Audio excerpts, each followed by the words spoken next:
Okay, welcome to the Reading Club, folks. This is the Path of Least Resistance, and you have Leslie and Rita Wood here, contributing and creating awareness.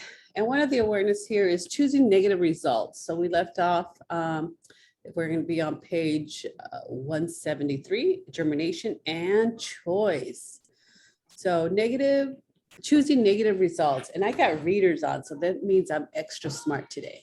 Instead of choosing to create what they want, some people choose to avoid what they don't want.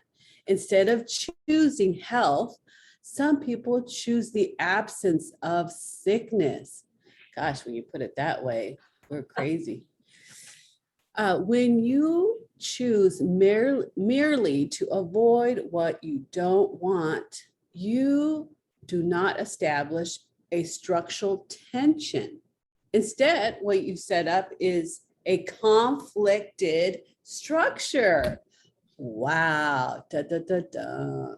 Some people who engage in strict diets, exercise regimens are not clearly in favor of health, but they are clearly against getting sick or getting fat or getting diabetes. The focus of their fear is not merely the common cold, but illnesses such as heart attacks, cancers, ulcers, hypertension, diabetes, and other threatening diseases. They follow a strict strategy of avoidance, emphasizing what they do not want. And in parentheses is serious illnesses or death, rather than what they do want, vitality in life. Their behavior arises out of a structural conflict in which the path of least resistance is to take action designed to attempt to resolve and to resolve an unresolvable conflict. This structural conflict revolving around feelings of discomfort. I'm trying to get discomfort is a life versus death conflict, because they want to make sure that they survive. I'm adding letters too here and words, which is to say that they do not get serious, that they do not get seriously ill or die. They keep in mind the negative vision. This is the negative vision, the vision of themselves succumbing at any moment to getting cancer or having a heart attack. Oh, that's a hard process to process, isn't it? Yes. Yeah. So they have thus exacerbated the conflict. We just make it big. They maintain a high level pressure on themselves at all times because they cannot afford the slide back into illness. Their tragedy is to keep themselves. Yes, that's a great thing. You're right. Yeah, keep themselves in the state of conflict.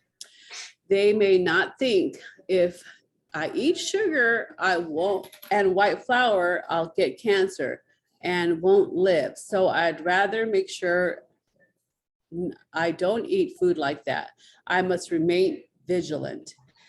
The action they take, such as eating organically grown foods, exercising, are not focused towards health, but are actually designed to restore the experience of emotional comfort, to reduce the fear and worry that they have generated in themselves. Wow. Leslie, you want to continue? Sure. Over a period of time, they reinforce the belief that they are powerless, that the power over their lives lies in the food or exercise, not in themselves. that their life is threatened by eating certain foods and not exercising. Left to their own devices, they believe they would be irresponsible. So they need to control themselves by maintaining awareness of both the potential danger of slacking off in their practices and their irresponsibility about persevering in these practices. I'm not saying that there's anything inherently wrong with eating healthy foods and getting plenty of physical exercise. In the orientation of the creative, once you have consciously made the choice to be healthy and you are attracted to eating certain foods and following certain forms of exercise, you are involved in an organic process. The structural tendency of this organic process is for you to be attracted to those processes that will be particularly beneficial to your health. These processes might include the usual expected ones, such as health food and exercise, and as well as unexpected ones. When you try to impose processes on yourself, you may lose touch with your own natural life rhythms, which may call for you to be engaged in very different types of activities as these rhythms change. For example, you may have a policy of eating a fixed diet each day. However, your life rhythm may call for more protein on one day than another. Because of your imposed diet, you might disregard your life rhythm and miss the food or nutrition your body requires on a particular day to enhance your state of health. Boy, that takes a lot of awareness. Oh, yeah. Yeah. What you don't want, the awareness, that's why the most flexible one wins. But if we're rigid, yeah, we're stifling that inner part of us that says, oh, today I feel like eating fruit. Oh no, we don't eat fruit. So if you had old thought process, what you don't want. Many people in corporations throughout the world spend a major portion of their time and efforts avoiding what they don't want. And an uncooperative staff, inadequate management, excessive inventory, losses and returns, product defects, credit reversal, lawsuits, overdrafts, bankruptcy, hostile takeovers, and so forth. In the creative process, you do not make choices about what you do not want. You make choices about what you do want.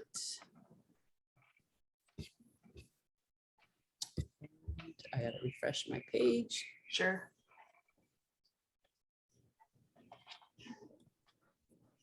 Okay. Is this? No, you skipped to page 175. Is where you want. 75. Starting knowing what you have now. Okay. Oh, that's what you don't want. Okay, next page. Next page.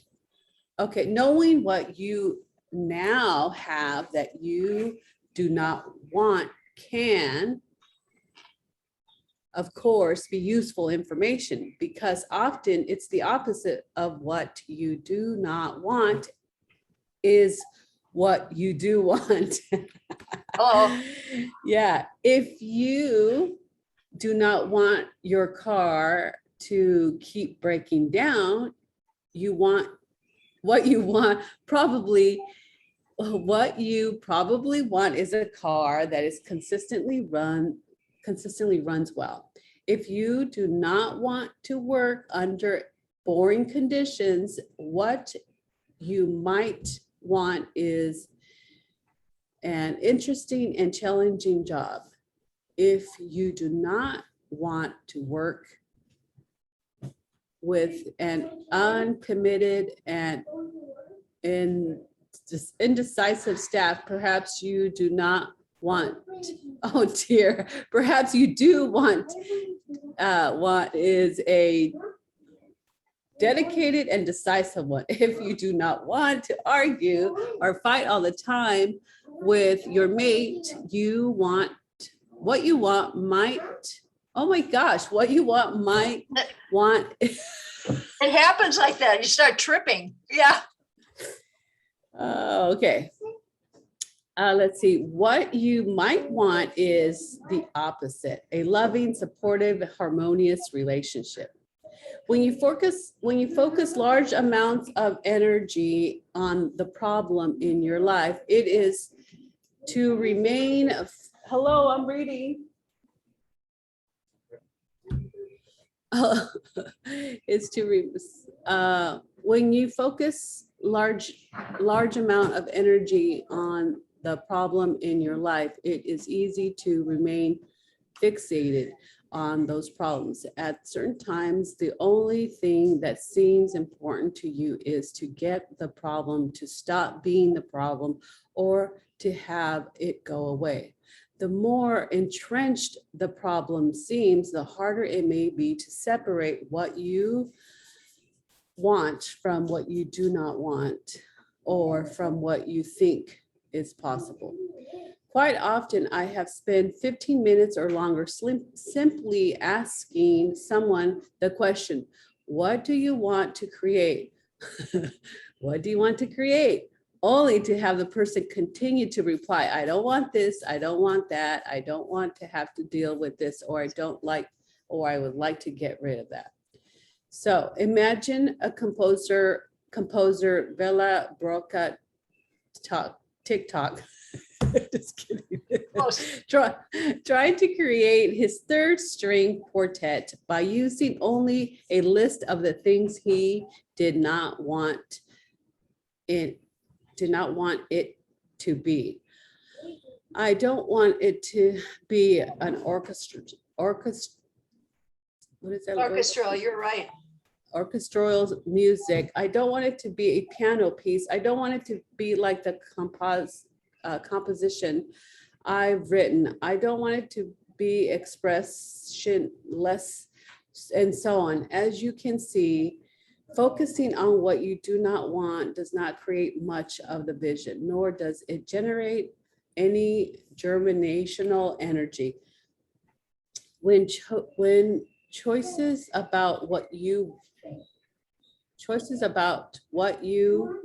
do not want hold the dominant power, what do you want is lost in the shuffle. Yeah. And more than one shuffle. Yeah. Leslie, go ahead and continue. Sure. Formally choosing. When you make a choice, takes 2 steps. First, conceive of the results you want. That is, have a clear vision of what you want to create. Second, formalize the choice by actually saying the words, I choose to have blank. It is not important that you say the words out loud, but certainly say them to yourselves and inwardly, truly making the choice to have that result. Saying the words of your choice is not the same as muttering an incantation with mysterious magical powers, nor is it a type of repeated affirmation. Rather, you are simply concretizing the choice into a verbal form to give your vision a bit more focus. When you make a formal choice, you activate the seeds of germination. You align all the energies at your disposal and set them in motion toward your choice. You initiate the first stage of the creative cycle. For many, making such a formal choice seems to be a momentary leap into the unknown, especially if the choice they are making involves something important they have never chosen before. After that moment of uncertainty, however, they often experience clarity, energy, and physical lightness. Whether or not you have unusual experiences, when you make a choice in the orientation of the creative, you actively set energy into motion in toward your chosen direction. Choices about results have power. Focus, focus, focus.